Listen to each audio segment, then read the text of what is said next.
Olá, que ótimo estarmos de volta para mais um programa Encontre com a Palavra. Eu estou ansioso para juntos continuarmos estudando a Bíblia Sagrada.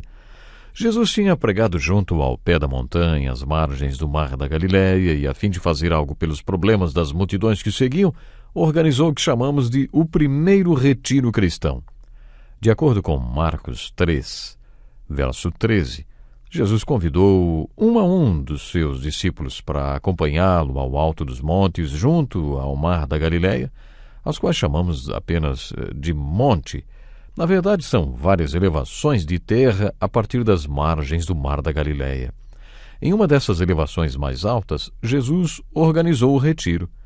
Podemos dizer que o objetivo principal de Jesus neste retiro foi mostrar como eles poderiam ser parte da resposta e da solução para todos os problemas que aquela multidão estava enfrentando. Todo o ensino deste sermão deve ser visto sob esta perspectiva. A primeira coisa que Jesus ensinou aos discípulos foram as bem-aventuranças. E a primeira bem-aventurança foi: bem-aventurados os pobres em espírito. A segunda, bem-aventurados os que choram. A terceira, sobre a qual falamos no último programa, bem-aventurados os humildes. No encontro com a palavra de hoje, veremos a quarta bem-aventurança. Bem-aventurados os que têm fome e sede de justiça, pois serão satisfeitos. Conforme já dissemos, as bem-aventuranças podem ser agrupadas em duplas. Bem-aventurados os pobres em espírito, que choram enquanto aprendem que são pobres em espírito. No último programa vimos que bem-aventurados os humildes, e o que significa o termo humildade ou mansidão, conforme outras traduções. Nós vimos isso no último programa. Mansidão foi o que Paulo passou a ter a partir do seu encontro com Cristo vivo e ressurreto na estrada de Damasco, que lhe perguntou: Saulo, Saulo, por que você me persegue? E Saulo de Tarso disse: O que devo fazer, Senhor? Pronto, ele já estava amansado. Foi naquele momento que ele se tornou manso e humilde. Vocês pensaram aí o contraste? O Saulo de Tarso, que estava indo todo valente para matar cristãos, para prender cristãos, de repente está lá perguntando: O que devo fazer, Senhor? A mansidão está relacionada com a nossa vontade e com o que queremos, que talvez esteja em conflito com o que Deus quer. Pense sobre como a mansidão, a fome e a sede por justiça podem caminhar juntas. Você se lembra da ilustração do cavalo? Uma vez que o cavalo bravo morde ou aceita o freio em sua boca, e de maneira figurada, uma vez que o Senhor coloca as rédeas em nós e a sela em nossas costas e nos dispomos ao controle dele, qual deve ser a nossa próxima atitude, hein? Quando o apóstolo Paulo amansou, ele disse: O que devo fazer, Senhor? Depois que nos submetemos ao controle do Senhor, somos controlados pelo Espírito Santo. Ou, depois que declaramos que Jesus é o Senhor e nos submetemos ao seu controle, a atitude seguinte é ter fome e sede de saber a vontade de Deus, fome e sede de justiça. Ter fome e sede de justiça é saber o que é certo, principalmente o que é certo para você. A promessa que acompanha esta bem-aventurança é que os que têm fome e sede de justiça serão satisfeitos. A palavra grega traduzida por satisfeitos é mais forte, sugerindo que vão até engasgar de tão cheios. Aqueles que têm fome e sede de justiça vão ficar até a boca de tanta justiça. Estamos falando do versículo 6 do capítulo 5 de Mateus. Bem-aventurados os que têm fome e sede de justiça, pois serão satisfeitos. Não lemos aqui nada parecido com bem-aventurados os que têm fome e sede de felicidade, pois serão felizes. Muita gente acha que a aliança delas com Cristo tem que trazer alegria, mas não encontramos essa ideia nas bem-aventuranças. Os que são abençoados são os que têm fome e sede de justiça e não de felicidade. Também não lemos nada parecido com bem-aventurados os que têm fome e sede de realizações. Hoje ouvimos muita gente falar sobre ser realizado, sobre ter autorrealização. As bem-aventuranças não prometem nada parecido com bem-aventurados os que têm fome e sede de realização. Não estou dizendo que isso não acontece aos seguidores de Cristo. Creio que aconteça, sim, mas a motivação de quem segue a Cristo não é a autorrealização. Existem muitas interpretações erradas por aí que poderíamos citar, por exemplo, bem-aventurados os que têm fome e sede de prosperidade, pois serão prósperos. Não. O que encontramos é bem-aventurados os que têm fome e sede de justiça, pois serão satisfeitos. Serão satisfeitos? Serão cheios? Mas cheios do quê? Cheios de justiça.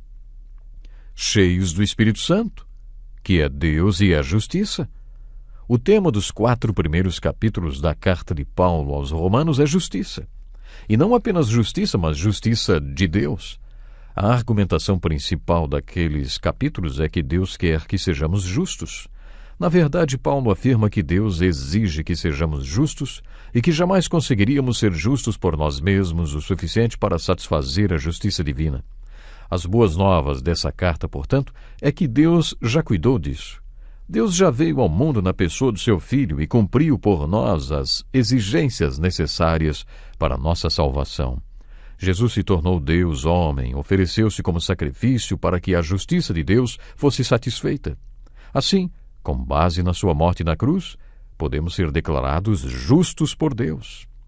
Os 4 capítulos seguintes contam como podemos viver como pessoas que já foram declaradas justas, ou seja, como ser justos e agir com justiça. As Escrituras explicam que somos abençoados, ficamos em estado de graça e somos espiritualmente prósperos quando temos em nossos corações fome e sede de justiça. O que podemos observar no Sermão do Monte é a importância do tema justiça. Esse tema aparece no versículo 6, que diz: bem-aventurados os que têm fome e sede de justiça, pois serão satisfeitos. E depois, na última bem-aventurança, bem-aventurados os perseguidos por causa da justiça, porque deles é o reino dos céus. Das 8 bem-aventuranças, 2 têm a ver com justiça. Quando temos dentro de nós esta fome e sede pelo que é justo, entramos em um estado de graça, somos abençoados e nos tornamos espiritualmente prósperos. E a promessa é que seremos cheios de justiça. As bem-aventuranças também ensinam que, da mesma forma, entramos em estado de graça, somos abençoados e nos tornamos espiritualmente prósperos quando somos perseguidos por causa da justiça, porque temos fome e sede de justiça até que sejamos satisfeitos e nos tornemos justos. Chegamos ao ponto em que, pela graça de Deus, nos tornamos justos e temos atitudes justas, e por isso somos perseguidos. Mas, quando somos perseguidos por causa da justiça, somos abençoados. 2 das 8 bem-aventuranças, não esqueça, têm a ver com o agir com justiça. Observe também o que Jesus fala sobre justiça no versículo 20 do capítulo 5 de Mateus. Pois eu lhes digo que se a justiça de vocês não for muito superior à dos fariseus e mestres da lei, de modo nenhum entrarão no reino dos céus. Os escribas e fariseus eram justos? Eles tinham um conceito de justiça que batia de frente com o conceito que Jesus tinha. A justiça deles era externa. Eles queriam parecer justos. Eles faziam de tudo para que todos os vissem dando esmolas aos pobres nas ruas. Jesus falou que eles davam esmolas apenas para serem vistos pelos homens e serem considerados justos. Eles também oravam nas praças públicas para parecerem justos e piedosos para o povo. A justiça deles era externa. Jesus disse aos seus discípulos que eles deveriam ser justos interiormente e não exteriormente, que o homem interior é mais importante do que o homem exterior. É melhor que a justiça seja interna do que externa. A justiça dos escribas e fariseus era horizontal, ou seja, para ser vista pelos homens. Era dirigida aos homens e não a Deus. Quando eles oravam, na verdade, não falavam com Deus, mas com o povo que estava nas esquinas ou nas sinagogas ou onde quer que eles decidissem orar. Jesus enfatizou que nossa justiça deve ser vertical e não horizontal. Mas quando você orar, vá para o seu quarto, feche a porta e ore a seu Pai, que está em secreto. Então seu Pai, que vê em secreto, o recompensará. Os escribas e fariseus eram legalistas e, conforme comentamos, importavam-se apenas com as cerimônias e com o cumprimento dos sacramentos contidos na lei. Este tipo de justiça é legalista e não espiritual. Jesus se preocupava com o espírito da lei e não com a letra da lei. Deliberadamente, Jesus infringiu a lei do sábado para ter a chance de dizer a eles: o sábado foi feito por causa do homem, não o homem por causa do sábado. O espírito da lei do sábado visava o bem-estar do homem, e quando alguma coisa era feita no sábado para promover o bem-estar do homem, o espírito da lei do sábado era mantido. Mas eles eram tão legalistas que tinham perdido essa perspectiva. Mais tarde, o apóstolo Paulo se referiu ao espírito da lei em contraste com a letra da lei. A letra mata, mas o espírito vivifica, ele disse. A justiça dos escribas e fariseus era legalista, e Jesus ensinou que a nossa justiça deve ser espiritual. A justiça deles era temporal, e Jesus disse que a nossa justiça é eterna. O eterno é mais importante do que o temporal. A justiça deles era tradicional, baseada em regras que eles próprios criaram, que muitas vezes não tinham nem sequer base nas Escrituras. Jesus ensinou que a justiça deveria ser bíblica.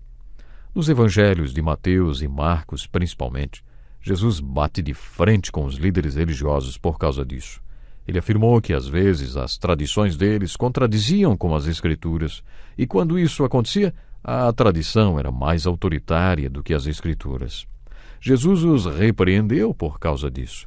Portanto, a justiça dos escribas e fariseus era tradicional, e Jesus ensinou que a justiça verdadeira deveria ser baseada nas Escrituras. Jesus ensinou que a justiça dos seus seguidores deveria ser excepcional.